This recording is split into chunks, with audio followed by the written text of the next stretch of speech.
la première des missions pour un responsable africain du Sahel, c'est faire de sorte à ce que sa population puisse manger matin, midi et soir.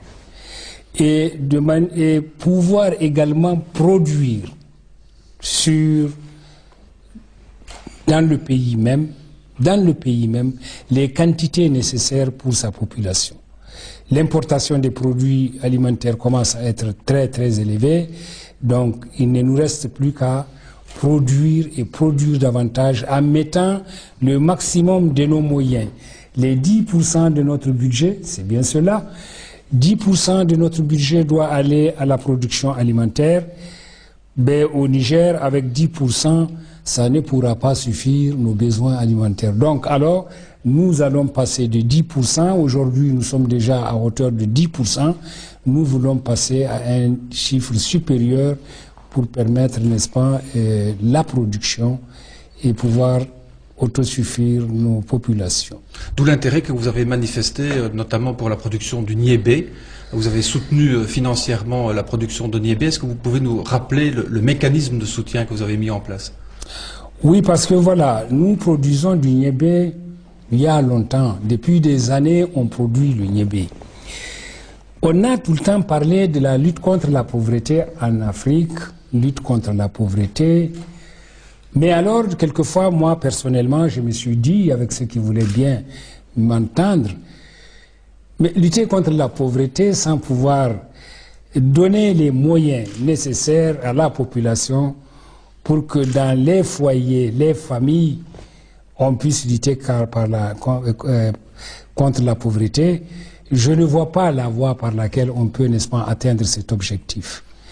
Si on doit lutter contre la pauvreté, valorisons les produits de nos paysans en les achetant forts, leur permettant de gagner suffisamment l'argent nécessaire pour pouvoir lutter contre la pauvreté. Aller à l'école et faire de sorte à ce que sa famille soit en bonne santé, et puis se donner le minimum qu'on peut, n'est-ce pas, se donner en tant que père de famille, en tant que personne humaine. Donc, ma conviction réside là. Il faut que l'État aille en direction de la population, aider à commercialiser les produits du paysan, lui donner l'argent frais et exporter ces produits exportables au plus loin pour pouvoir, n'est-ce pas, le vendre plus cher. Et l'année d'après, améliorer le prix du kilo par rapport à l'année 2008, par exemple au Niger.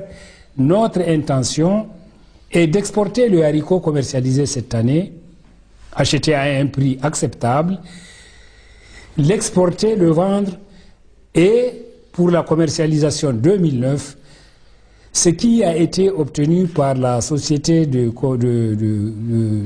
commercialisation du haricot, on partage de manière à ce qu'on augmente en 2009 le prix du kilo au haricot. Mais c'est pas tout, il faut également produire autre chose qui n'est pas seulement que le haricot, il faut produire le sésame, il faut produire l'arachide. Voilà un peu des produits exportables au loin et qui peuvent faire le bonheur de nos populations. On a bien compris votre souhait de consolider le marché local, national. Il faut absolument le faire. On a depuis quelques années entendu beaucoup de responsables, représentants d'organisations paysannes du Nord, du Sud, qui craignent énormément la signature des accords de partenariat économique. On a entendu depuis déjà ces derniers temps énormément de cris d'alarme. J'aimerais connaître la position du Niger par rapport à cette signature qui maintenant, normalement, doit se faire de région en région, mais on sait que l'Union européenne essaye aussi, pays par pays, pour essayer de diviser ces régniers. Quelle est l'attitude du Niger par rapport à ça? Nous, pour ça, nous ne sommes pas d'accord. On l'a dit et répété, nous ne sommes pas prêts à signer, n'est-ce pas, cet accord. Non, il faut nous laisser libres d'aller, n'est-ce pas, nous servir où on veut. Nous sommes indépendants, nous sommes souverains, laissez-nous respirer s'il vous plaît, et puis pouvoir au moins aller acheter ce qu'on veut où on veut. L'offre et la demande. La loi du marché commande. Il ne faut pas qu'on nous ramène encore à des situations des années 50, s'il vous plaît. C'est dépassé ça. Maintenant, celui qui veut signer, il n'a qu'à le signer, il est libre.